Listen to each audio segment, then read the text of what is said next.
کہ قوم جب جاگتی ہے تو کیسے جاگتی ہے، اور جب ایک دفعہ جاگ جائے تو اسے سلانا ابس ہے، اس نے سونا نہیں ہے، وہ پریٹینڈ کر لے گی ہفتہ 2 ہفتے کہ میں پھر سو گئی ہوں، وہ سوئے گی نہیں۔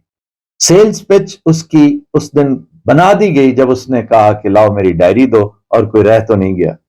اب یہ باتیں رومانٹسزم میں شمار ہوں گی آنے والے دنوں میں، جب بھی تاریخ مرتب کی جائے گی ان باتوں کا بڑا رومانس ہے۔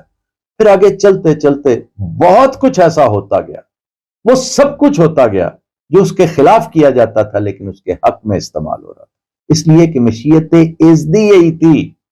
رب کریم کا یہ میسج ہے کہ I want it like this۔ تم کون ہوتے ہو؟ کر کے دیکھ لو، اوکے۔ تم نے کتنی پلاننگ کی، چاہے اسے ڈرانے کے لیے کی، چاہے وارننگ کے لیے کی، میں اس پہ مصر نہیں ہوں۔ حالانکہ میں نے گزشتہ روز یہ کہا تھا کہ یہ وارننگ تھی۔ یہ جو شارٹس چلے ہیں، یہ جو آٹومیٹک ویپن سے چلے ہیں، چلو مان لیا کہ کیونکہ PTI top leadership اس سے ایگری نہیں کرتی، ایون ان کا قائد بھی ایگری نہیں کرتا، میں نے ایک ڈیفرنٹ لائن اختیار کی، تو ایسے ہوتا ہے آپ ایک چیز پہ، لیکن میں اس پہ مصر نہیں ہوں کیونکہ یہ اتنی عام بات نہیں ہے، اب نہیں رہی۔ یہ اس کا بچ نکلنا اس اٹیمپٹ سے، whether it was a warning or a full-fledged assassination attempt، اس کا بچ نکلنا ایک بہت بڑا میسج، جو میسج اس کے پرپیٹریٹرز دینا چاہتے تھے اس سے کئی ہزار گنا میسج رب کریم کا ہے، وہ بچ گیا ہے۔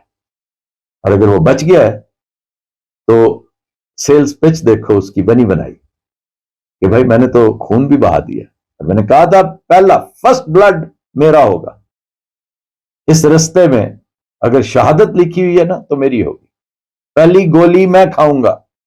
آج تک یہ کہتے سب ہیں، کرتا کوئی ہے، اس کو خود کچھ نہیں کرنا پڑا، پوری دنیا کے سامنے ہوا جو کچھ ہوا ہے، اور یہ اشارہ ہے رب کریم کا، قدرت کا اشارہ ہے۔ اور اس بات نے، اس اشارے کو سمجھتے ہوئے سب سے پہلا اطمینان قلب جسے کہتے ہیں، وہ کپتان نے خود محسوس کیا۔